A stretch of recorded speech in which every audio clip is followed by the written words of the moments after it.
Welcome back to the Ultimate Weapon Guides of Modern Warfare, where I cover gun stats and attachments from both an objective and subjective standpoint, and I let you know what I think of a gun overall. Now, if you're like me, you like a good challenge. I don't like to go up against really easy players because it never really felt rewarding to win against them. I've always liked playing against higher skilled players, to a degree, and despite it being frustrating at times, in the end, I find the experience a little bit more gratifying as a whole. Now, if you want to have a challenge without really having to play against super good players though, try maining a pistol in Modern Warfare. It's a surefire way to have a good old rage-inducing fun time. Although this gun isn't the worst of the particular bunch, at least I don't think, it'll still find ways to annoy you and frustrate you unless you play with this gun as a true secondary. But we all know that I, and probably most of you, won't do that. But this is my guide for the 1911 pistol in Modern Warfare. Before I jump right into the basic stats for the gun, as always, I wanted to let you know that I edited this video and conducted my tests using DaVinci Resolve, which you can get for free, and it was capped at about 60 frames per second. Now onto the base stats for the gun.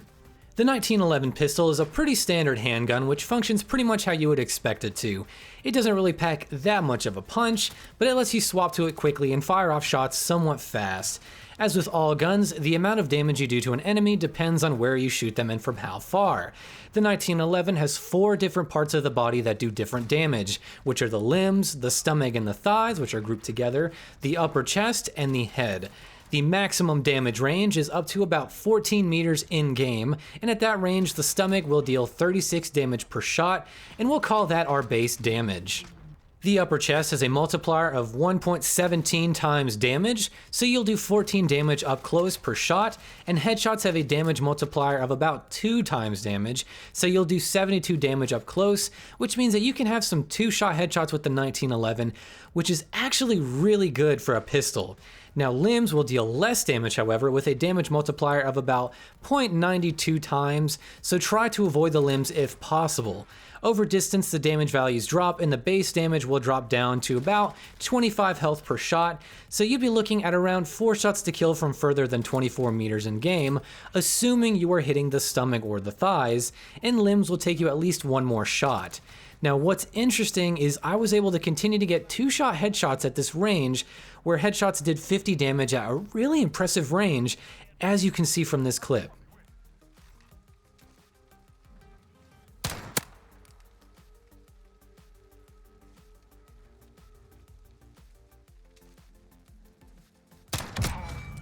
I don't know about you guys, but that's actually really impressive that you can 2-tap people from those distances. And this is at 100 health. I didn't lower the health or anything like that. So it's pretty ridiculous. But at the same time, it isn't likely you'll hit those headshots at those kind of ranges since it's so difficult. But the fact that it is possible and that you can do it is incredibly nice, and it's definitely not meant to be underestimated. So the total number of shots you can take to kill someone, assuming you are hitting those stomach and upper chest shots, is going to be around 3 to 4 shots to kill usually, with limbs adding in about 1 more shot, and headshots basically being a 2-shot in most ranges that you'll find players in, unless you're in ground war or something like that, in which case the damage probably drops down, but I wasn't able to actually test from that far. The rate of fire for the 1911 was around 268 rounds per minute. Using this number, we can find our potential time to kill, and we end up with a time to kill of around 448 milliseconds. As a pistol, this number seems acceptable since it's primarily a backup gun, but if you compare it to the Deagle, the number is just way behind. But of course, each gun has their own ups and downs besides just the time to kill. Headshots, considering they're usually a 2-shot kill, will result in a time to kill of half that, which is about 224 milliseconds. So headshots and upper body shots definitely help with this gun, and I really recommend going for them.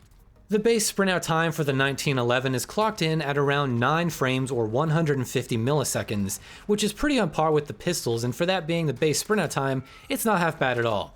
The aim down sights time for the base gun is just above that, with an aim down sights time of 10 frames or 167 milliseconds. If you're using the 1911 as a primary, you can expect to be pretty quick with your weapon handling, and with the 3-shot kill range being decent, it's not terrible to run as a primary only if you use the right attachments, which we'll get into.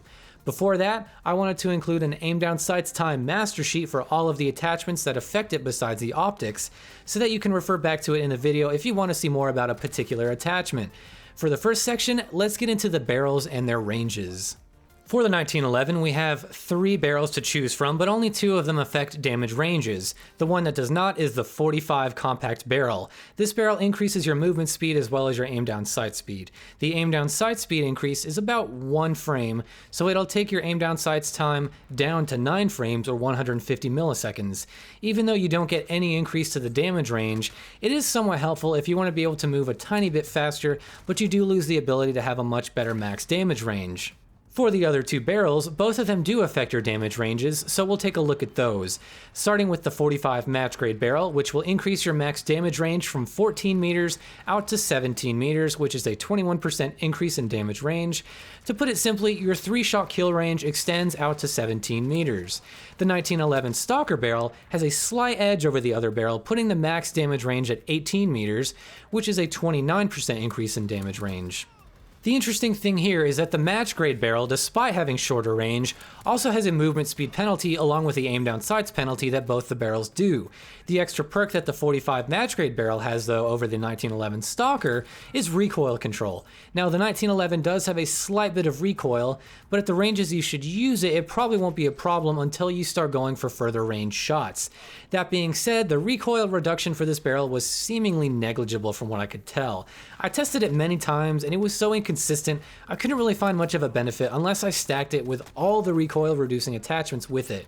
Because of this, I found the 1911 Stalker barrel to be the best for me, seeing as how it doesn't penalize movement speed and aim down sight speed for an added bonus of recoil control with a max damage range that's 1 meter longer than the 45 match grade barrel.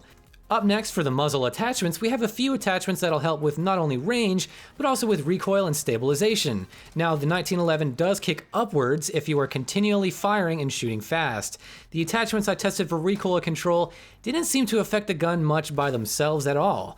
I'm not sure if it's intentional or something weird from my testing, but sometimes the base 1911 had more recoil than with certain recoil reducing attachments, and with many of them the results for me were just inconsistent. That is until I tried kitting it out with all the recoil reducing attachments, which did help the gun have better recoil control overall, but you're sacrificing around 3 weapon slot perks just to help improve recoil a bit when you could spend those points on a better mag, or a better barrel, or a laser, or even sleight of hand. If you have better luck with attachments like the compensator and muzzle brake, be sure to let me know in the comments, and I'll be sure to pin your comment and give you credit if you find some good evidence for them. After dumping countless magazines out just to test the recoil, my brain was just not having any more of it with the lack of consistent results. So for the muzzle attachments, we do have some suppressors we can use though, where some of them will help or hurt your range overall. Now first up we have the oil can suppressor, and just like with the Desert Eagle, this suppressor says it increases your damage range, but that isn't the case. It actually lowers your max damage range from 14 meters down to 12 meters, which is a 14% decrease in range. Couple that with the fact that it's obtrusive and covers your iron sights, just avoid running this unless of course you're going for more of a troll class. The monolithic suppressor increased our max damage range up to 16 meters, which is a 14% increase. So up to 16 meters, you'd most likely be getting 3-shot kills with well-placed torso shots. The lightweight suppressor penalizes your range and lowers it down to 11 meters, which is a 21% decrease. Out of the suppressors, the monolithic is the one to go to, since it's the only one that increases range and it has a negligible effect on aim down sights time, and it really only affects it by a little under a frame. If you wanted to kit out the gun for range, stacking the 1911 Stalker barrel with the monolithic suppressor will take your damage range up by 43%, making it have a maximum damage range of about 20 meters, which isn't bad at all. For magazine attachments, we have 2 to choose from, which is the 10-round mag and the 15-round mag. Now, a big problem with the 1911 is that for most people, it's going to require 3 to 4 shots to kill, generally, and that makes the base 7 rounds for this gun a major pain in the butt to deal with. Now, having those extra rounds is pretty necessary in my opinion, mostly if you want to main this as a primary. As a secondary, it helps a lot as well, but if you're switching to it in the middle of a gunfight with someone, 7 rounds should be okay if they're already weak. Either way, I really do recommend it. The 10-round mag as well as the 15-round mag only have a slight effect on aim down sights time, with both of them really having less than a frame of difference. The big difference here is the movement speed difference. Even then, it's not even that big. The 10-round penalizes your movement speed slightly, where you probably won't notice it too much, and even with the 15-round mag, the difference is so subtle. Honestly, just go for the 15-round mag. I wouldn't even bother with the 10. Just go straight to the 15. Either do that or just keep the 7 rounds normally. Now, the 10 round mag is good, but the differences seem to be so little, why not just go for the 15? Even as a secondary, the 15 round magazine could work, it just wouldn't be as needed in my opinion, but it's still great and I do recommend it. For the grips, as usual, we have 3 to choose from: the rubberized grip tape, the stippled grip tape, and the granulated grip tape. Now, the granulated grip tape really doesn't serve much benefit in my opinion, since idle sway isn't something really necessary to have to mitigate on this gun. The rubberized grip tape is one of those recoil attachments I talked about earlier where I just got inconsistent results from it during testing. There really isn't that much difference in the recoil pattern, and certainly not enough to justify using an attachment for, especially when we have the gold standard of grips and grip tape, the stippled grip tape.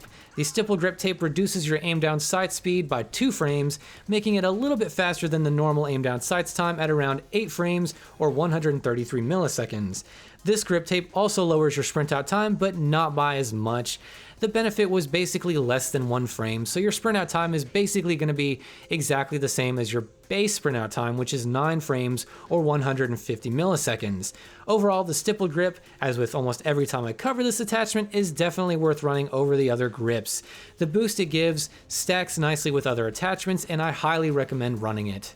In the laser section, we have the 1 milliwatt laser, the 5 milliwatt, and the tack laser. The 1 milliwatt laser basically just helps with hit spread a little bit, not a crazy amount as we typically see with it, but it's a nice little boost with pretty much no downside, no penalty at all.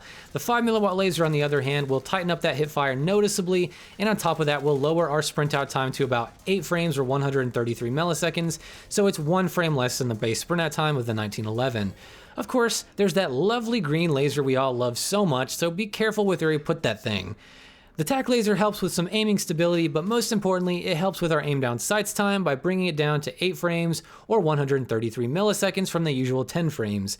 It's a nice little boost along with the other benefits of having improved stability, but I personally would much rather have a red laser than the tack laser or even the 5 milliwatt laser, to be honest.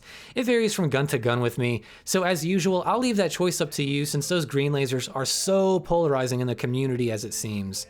Moving on to the triggers, we have the lightweight trigger, the heavy trigger, and the match grade trigger. The trigger of choice for most people will unequivocally be the lightweight trigger because of the fastest fire rate buff it gives you in the trigger section.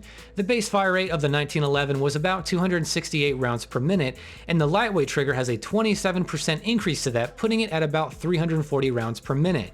The heavy trigger put it down to 213 rounds per minute, but it also helped with some steadiness and stability, which I found to be kind of a bad trade-off, so I don't really recommend sacrificing an already slowish fire rate for a little bit more stability on a gun that doesn't really necessarily need it. The match grade trigger bumps it up to about 311 rounds per minute, which is 16% faster than the base rate of fire, along with some more aiming stability, so it's nice, but it also does hurt your hip fire accuracy.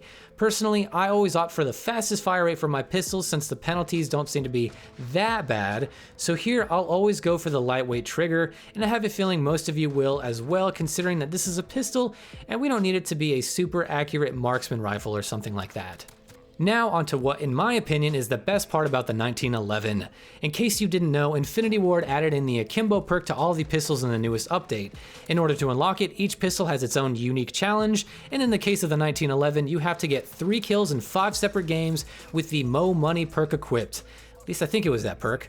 Akimbo, in my opinion, is the best way to run this for closer engagements. Not only is it incredibly strong up close, but it's insanely fun to use.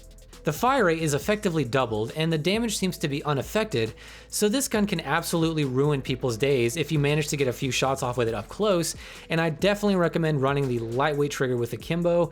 The only downside is the range is a bit poor since you cannot aim down sights, and also the ammo capacity is pretty terrible. You basically get like 3 magazines total and then it's done, so scavenger is a must if you plan on using these bad Larrys as a primary. I often do now just because it's so much fun, and since I play a lot of ground war, I find myself using the ammo supply boxes around the map quite a bit. Nothing else seems to be affected with Akimbo, but like I said previously, the range is a bit bad, so be cautious if you're trying to use it at anything other than shotgun range. The green laser is helpful for a faster sprint out time and better hipfire spread, which is nice, but now you have 2 lasers instead of 1 flying around. Yay! So the best way I found to run these is with the red laser, and instead of running too carelessly around, make sure to stop around high traffic areas and walk through corners with your guns up ready to fire. It's a little adjustment, but it's not too terrible. The green laser is manageable, but it requires you to be so aware of them that it can be a bit more frustrating for me personally than just playing smarter with the red laser, but you can do it. A nice little tip to manage these guns is to fire both at the same time. Now, Exclusive Ace made a video talking about Akimbo, and basically if you're alternating fire, the recoil is going to be much harder to manage, so try shooting both at the same time instead of alternating. I often do that anyway, just out of habit from playing that way for years with Akimbo, and overall, Akimbo is a really good time, and it makes this gun a close quarters powerhouse, and considering it's a secondary, I honestly recommend giving it a try both as a primary and as a true secondary, and you might be surprised with how well it works. Alright, we're almost there guys, we're almost at the end of the video, just stay with it, but now we have to talk about some classes that I recommend running for this gun. Well, actually a class really, because I think you can use this setup I have for an effective primary as well as a strong secondary. Now prior to Season 2, my go-to class would have been a little different for running this gun, but now since we have Akimbo, and since I really believe it's the most fun way to run this gun, whether or not it's the best, screw it, I'm going to recommend it. So for my go-to primary class now, I use the 1mW laser, the lightweight trigger, the 15 round mag, the stippled grip tape, and the Akimbo perk. You cannot aim down sights with the class, obviously, and the sprint out time is going to be basically the same as the base sprint out time, which is 9 frames or 150 milliseconds. I chose the 15 round magazine because you're going to burn through ammo like no other with these dual wielded, and honestly, if you want to run this as a primary, make sure to use scavenger. I can't recommend that enough. Or at least use the ammo box field upgrade. The 1mW laser is interchangeable with the 5mW if you choose to for a little bit better sprint out time, but I'll leave that up to you. It does help with the hip fire, but I found the red laser to be satisfactory for my taste. And remember to stay somewhat close to your enemies since you don't have the best accuracy, and be sure to fire your pistols together to help fight some of that recoil as opposed to alternating your shots. Okay, now we're at the end of the video. It was a long one, I know, but if you stuck with me, thank you so much. You really are the real MVP, and that just about covers it for this video. So overall, I found the 1911 to be pretty frustrating until I started unlocking attachments for it. Even then, it was still kind of hard to do well with, but then Akimbo came, and it was the saving grace for me. I've used the Akimbo Deagle and the 357 as well, but I feel as though I prefer the 1911 for a few different reasons. Now, for my next video, I might end up covering one of the other pistols next, but also I have a few other videos planned, such as the Master Key attachment, which I still need to do, and the 2,000 subscriber special, so I honestly don't know which one I'll do next at this point in time, but stay tuned for it, and whatever it is, I hope you guys enjoy it. If you haven't already, be sure to subscribe and show your support for the channel, and leave a like if you found any of the tips and info useful at all. And with all that being said, I hope you all have a wonderful day/night, and I'll see you in the next video. Brr.